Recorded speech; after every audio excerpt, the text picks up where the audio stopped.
भारतीय प्रेस में समाचार को सनसनीखेज बनाना, तर्कित विचारों के स्थान पर अतर्कित जुनूनी बातें लिखना और जिम्मेदार लोगों की बुद्धि को जगाने के बजाय गैर जिम्मेदार लोगों की भावनाएं भड़काना आम बात है। ये बात आज की मीडिया पर पूरी तरह से सटीक बैठती है और ये बात कही थी बाबा साहेब भीमराव अंबेडकर ने, जिन्हें पूरी दुनिया एक स्वतंत्रता सेनानी, दलितों के नेता और संविधान निर्माता के रूप में जानती है। लेकिन बहुत कम लोग हैं जिन्हें यह पता है कि बाबा साहेब भीमराव अंबेडकर एक बड़े पत्रकार भी थे। आखिर बाबा साहेब ने उस समय ऐसी कौन सी बात बोली थी जिसके कारण उन्हें दूरदर्शी पत्रकार के रूप में भी जाना जाता है। आइए आज हम बाबा साहेब की पत्रकारिता की कुछ मूल बातों को जानते हैं जो आज की पत्रकारिता पर एकदम सटीक बैठती है। बाबा साहेब की पत्रकारिता और आज की पत्रकारिता में जमीन और आसमान का फर्क है। अंबेडकर एक ऐसे पत्रकार थे जो अपनी पत्रकारिता को देश बदलने के लिए एक औजार के रूप में देखते थे, ना कि बड़े नेताओं के तलवे चाटने का एक माध्यम समझते थे। अंबेडकर ने अपने जीवन के 65 सालों में 36 साल पत्रकारिता को दे दिए थे। इस बीच उन्होंने बहुत सारे समाचार पत्र निकाले। उन्होंने 31 जनवरी 1920 को अपना सबसे पहला समाचार पत्र मूक नायक निकाला था, जिसका मतलब होता है हीरो ऑफ द डम, मूक लोगों का नायक।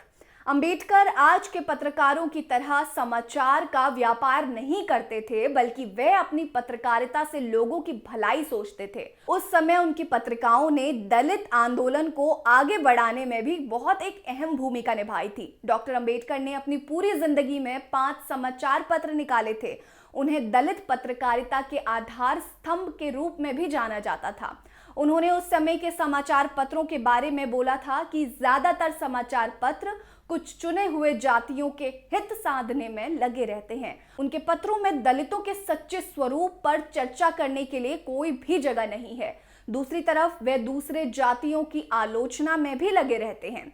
उनकी कही हुई ये बात आज के समय में एकदम सही बैठती है, क्योंकि अगर आज के दृष्टिकोण से इसे देखा जाए तो आज की मीडिया सबसे निचले दर्जे की मीडिया मानी जाती है। आज के वक्त में जैसे चाटुकार मीडिया को लोग गोदी मीडिया कहते हैं, ठीक इसी तरह उस समय के चाटुकार मीडिया को अंबेडकर कांग्रेसी मीडिया बोलते थे। उस समय अंबेडकर दलितों के आर्थिक, सामाजिक और राजनीतिक समस्याओं को बड़ी स्पष्टता से उजागर किया करते थे। यही कारण था कि उन्हें दलित पत्रकारिता के आधार पर स्तंभ माना जाता था और उन्हें इसी नजरिए से देखा जाता था। वो अपने समाचार पत्र के जरिए कहते थे कि यह स्वराज नहीं है, हमारे ऊपर राज्य है। अगर स्वराज मिले तो इनमें से अछूतों का भी हिस्सा होना चाहिए। उन्होंने अपने पूरे जीवन काल में मूक नायक, बहिष्कृत भारत, समता, जनता और प्रबुद्ध भारत नाम का अखबार निकाला था। उनके सभी पत्र मराठी भाषा में निकले थे। बौद्ध धर्म अपनाने के बाद उन्होंने जनता पत्र का नाम बदलकर प्रबुद्ध भारत रखा था। अंबेडकर द्वारा निकाले गए समाचार पत्रों की एक बड़ी ही खास बात थी कि वो उन समाचार पत्रों को पेशे की तरह नहीं देखते थे। वे अपनी पत्रकारिता को जनता के लिए जिम्मेदार सलाहकार के रूप में देखते थे। डॉक्टर अंबेडकर एक पत्रकार के साथ साथ दूरदर्शी भी थे और हर रूप में बाबा साहेब भीमराव अंबेडकर सक्षम रहे, चाहे वो राजनीति के नजरिए से हो, चाहे वो पत्रकारिता के नजरिए से हो और चाहे वो एक समाज सेवक के नजरिए से हो। अंबेडकर हमेशा से सक्षम थे, हैं और रहेंगे। बने रहिए हमारे साथ। नमस्कार।